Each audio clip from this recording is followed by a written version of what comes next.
Mateo tenía las manos agrietadas y la piel curtida como el cuero. Su mundo se reducía a una pequeña parcela en la ladera de la montaña, donde cuidaba con devoción a sus árboles de aguacate. No era una vida fácil, ya que el agua escaseaba y las plagas eran crueles, pero Mateo sonreía porque creía que lo tenía todo, y ese todo se llamaba Elena. Elena era la mujer más hermosa del pueblo, una flor que, según los vecinos, merecía un jardín mejor que aquel pedregal. Ella se quejaba del olor a tierra húmeda en la ropa de Mateo y de las cenas humildes, pero sobre todo le molestaba el escaso dinero que Mateo llevaba a la casa, ya que el agricultor vendía el producto a la baja por la presión de los intermediarios. Al fin y al cabo eran ellos los que se beneficiaban del sudor de su frente, al igual que se beneficiaban las grandes superficies. Aunque también se beneficiaba el cacique del pueblo, ya que don Rodrigo era el dueño de las voluntades y de las mejores tierras.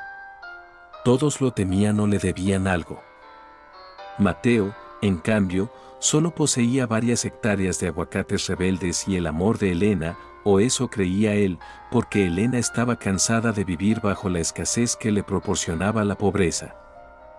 Y cada vez que pasaba frente a la hacienda don Rodrigo y veía los caballos de raza y las joyas de las amantes del patrón, ella sentía que su vida con Mateo era una condena. Don Rodrigo, acostumbrado a tomar lo que quería, puso sus ojos libidinosos en Elena, y no fue difícil convencerla, mientras Mateo se desplomaba bajo el sol, intentando salvar una cosecha de aguacates que apenas daría beneficios. Elena dio el paso definitivo y dejó a Mateo para darse la gran vida con el hombre poderoso, aunque dicen que no es oro todo lo que reluce. Ya que del áureo al éneo solo hay un paso y es preferible el broncíneo al latón oxidado por podredumbre de espíritu, puesto que la felicidad no consiste en lucir un amasijo de 24 quilates. No obstante, Mateo hizo un último esfuerzo para que Elena reconsiderase su decisión, aduciendo que se esforzaría más para prosperar.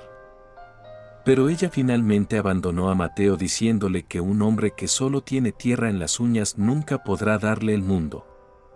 Y se mudó a la hacienda del cacique, creyéndose la nueva reina del mundo.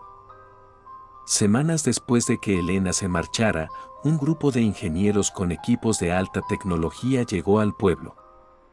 No eran de la zona, pertenecían a una multinacional energética, y el destino es caprichoso ya que resultó que la parcela de Mateo, la más árida y difícil para el aguacate, estaba situada justo encima de un yacimiento de petróleo ligero de una pureza excepcional. El terreno que don Rodrigo siempre despreció por seco era en realidad una mina de oro negro. La empresa no perdió el tiempo y le ofrecieron a Mateo una cifra que ni el cacique podría reunir en toda su vida. Y el contrato consistía en un pago inmediato por los derechos de extracción más regalías mensuales de por vida y vivienda con seguridad privada. El día que firmó el contrato, Mateo apareció en la plaza del pueblo, aunque no vestía trajes caros, pero su mirada tenía una paz que el dinero no compra. La noticia corrió como la pólvora y las reacciones no se hicieron esperar, ya que don Rodrigo intentó reclamar los linderos de la tierra mediante amenazas. Pero se topó con el equipo legal de una corporación internacional que lo dejó silenciado y humillado ante todo el pueblo. Su poder local no era nada frente a una multinacional, pero la reacción más significativa fue la de Elena al enterarse de la noticia de que había un nuevo multimillonario en el pueblo, que no era otro que su marido. Elena intentó regresar y fue a buscarlo a la pequeña cabaña, pero él ya no vivía allí. Lo encontró supervisando el cierre de su antiguo huerto. Y comenzó a hablar Elena entre lágrimas falsas: Mateo, cometí un error, el cacique me obligó. Entonces habló Mateo sin rencor pero con firmeza: tú buscabas un hombre con oro y lo tuviste debajo de tus pies todo este tiempo, pero preferiste buscarlo en la cama de otro. Mi tierra va a florecer, pero tú ya no eres parte de la cosecha. Finalmente, Mateo nunca volvió a mirar atrás y Elena se quedó con un cacique que estaba enterrado en deudas, arruinándose al poco tiempo. A don Rodrigo se le agrió el carácter por haber perdido el negocio del siglo y descargaba su amargura contra Elena, tratándola como a una empleada más. Y a Elena se le quedó grabada de por vida una frase a martillo y cincel: cada quien cosecha lo que siembra. Julián es diagnosticado con el síndrome del poliamor agudo involuntario, debido a que cada vez que alguien le atrae, su cuerpo reacciona con síntomas físicos que solo se calman si intenta seducir a esa persona.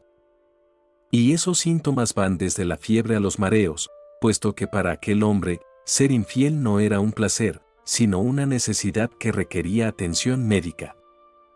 Y así fue como su esposa Elena decidió someterlo a un tratamiento experimental y novedoso que consistía en una reacción química que hacía que cada vez que Julián mintiese, perdiera el sentido del gusto por 24 horas. Por lo que solo podría decir la verdad absoluta, circunstancia que arruinará sus intentos de conquista. Elena había hecho un ejercicio de madurez, ya que en lugar de dejarlo, quiso someterlo a una dosis de realidad. Pero Elena se da cuenta de que la cura de su marido no consiste en la toma de una pastilla, ya que éste no está enfermo del cuerpo, sino del ego. Desechando ese tratamiento de choque al no surtir efecto y obligando a Julián a asistir a una terapia grupal que lo ayude con su adicción, porque la infidelidad no es un chiste, sino una grieta profunda que amenaza con derrumbar la vida de la pareja. Realmente, Julián no es un hombre malvado, pero vive con una compulsión que él mismo no entiende, buscando la validación en brazos de extrañas cada vez que se siente vulnerable. Para él, es una enfermedad de vacío y su esposa es su ancla, pero el ancla se está oxidando por aguantar tantas tormentas. Julián siente una euforia momentánea seguida de un asco paralizante hacia sí mismo. No disfruta del engaño, pero no sabe cómo detener el ciclo de autodestrucción. Y el punto de inflexión se fraguó una noche en la que Julián se quedó sentado en el coche, frente a su casa, mirando la luz de la cocina encendida, cuando tiene el perfume de otra mujer en el cuello y el peso de 1000 piedras en el pecho. Entra y ve a Elena durmiendo en el sofá con un libro abierto sobre la cama. Ella lo estaba esperando y esa noche Julián no miente. Se quiebra, se arrodilla y confiesa que está enfermo, que no sabe lo que hace, pero que no puede parar. La reacción de Elena no es de gritos, sino de un silencio absoluto y devastador. Ese silencio es el inicio de su tratamiento. Y gracias a ese tratamiento de terapia grupal, Elena descubre que el origen del proceder de su marido se remonta a su infancia, puesto que Julián creció en una casa de silencios y ausencias.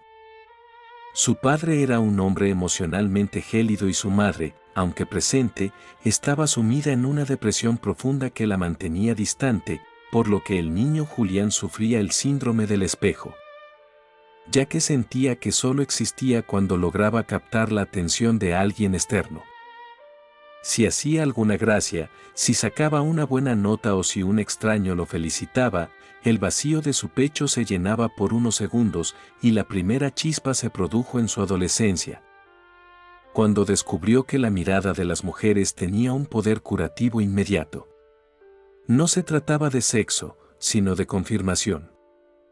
Cuando una mujer lo miraba con interés, Julián dejaba de ser el niño invisible de su casa para convertirse en un rey momentáneo.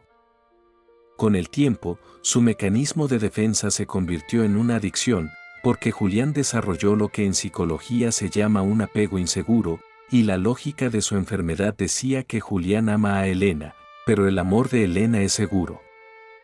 Y para su trauma, lo seguro se vuelve invisible, necesitando el impacto de la novedad para sentir que sigue vivo.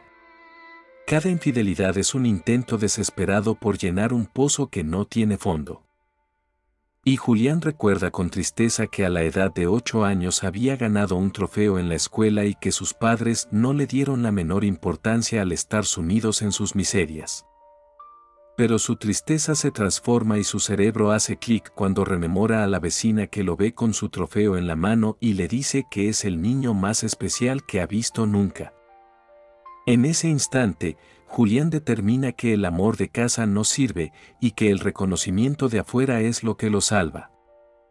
Pero la terapia no logró curar a Julián, y aunque su esposa le dio una segunda y hasta una tercera oportunidad tras volver a recaer, este nunca llegó a curarse y Elena se cansó de remar contra corriente, abandonando al hombre para siempre.